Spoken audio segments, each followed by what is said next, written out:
ayun na nga guys, magandang umaga sa inyo lahat guys ha. Eto, nandito na naman tayo sa Site University para sa last stud session ng Shih Tzu Dogs. So, babalik ako guys.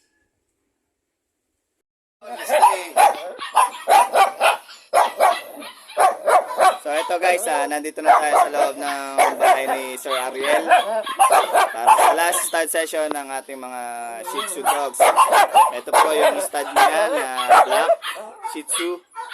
So yung white, yung female. So ito. Sa mga gusto magpa-stud ng black Shih Tzu, no? PM nyo lang ako, Ouch Reyes. Ayan. Okay, babalik kami guys. Ready lang namin.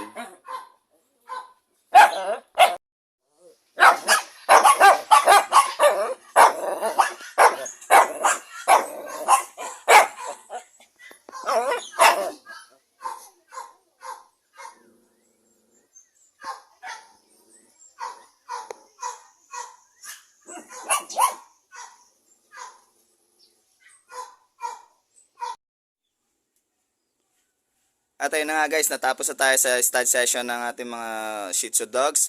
Siyempre kasama naman natin ngayon si Ma'am Leia, ang owner ng mga Shih Tzu Dogs, para sa konting interview sa aking vlogs.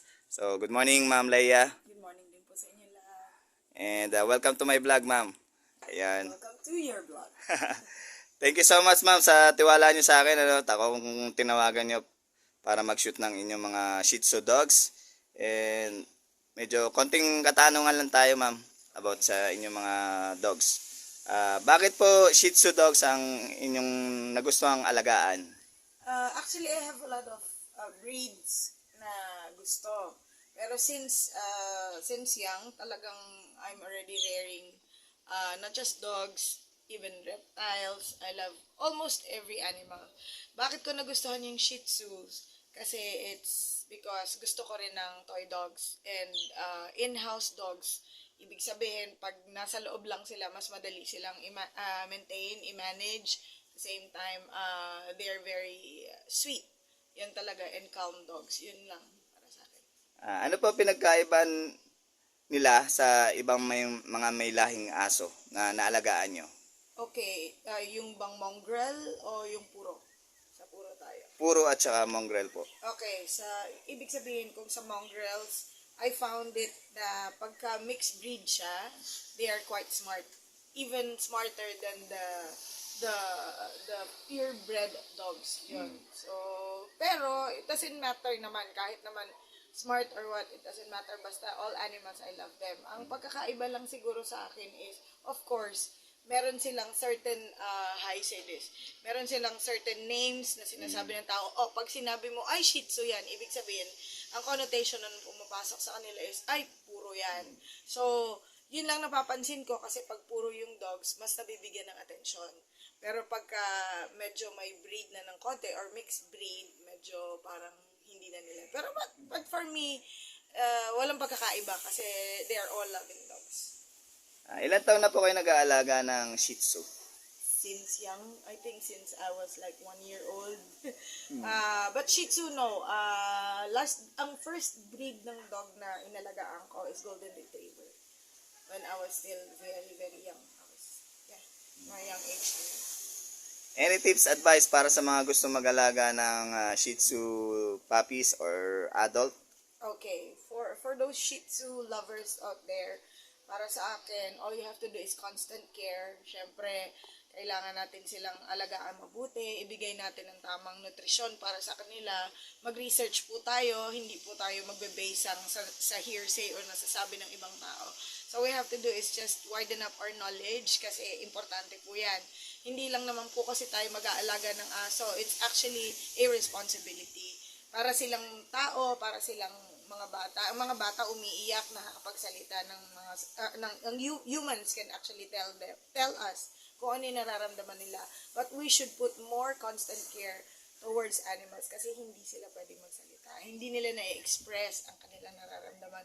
So, ibig sabihin, magbabase po tayo sa mga ipinapakita nila sa atin, sa mga tahol. So, we have to really research on every single detail para matulungan natin ang ating not just for the Shih Tzus, but everyone, lalong-lalo na sa Animal Kingdom. Yan po.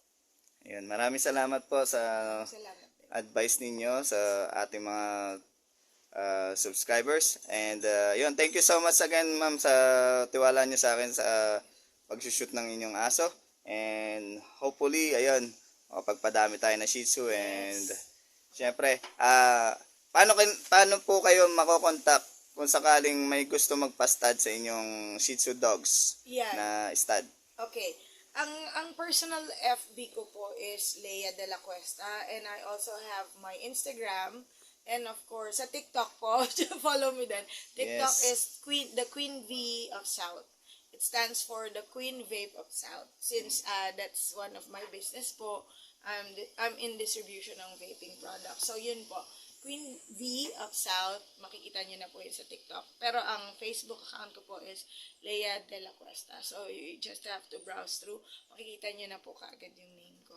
Yun po. Thank you. Ayun, thank you so much ma'am sa tiwala niyo ulit sa akin sa pag-shoot ng aso. And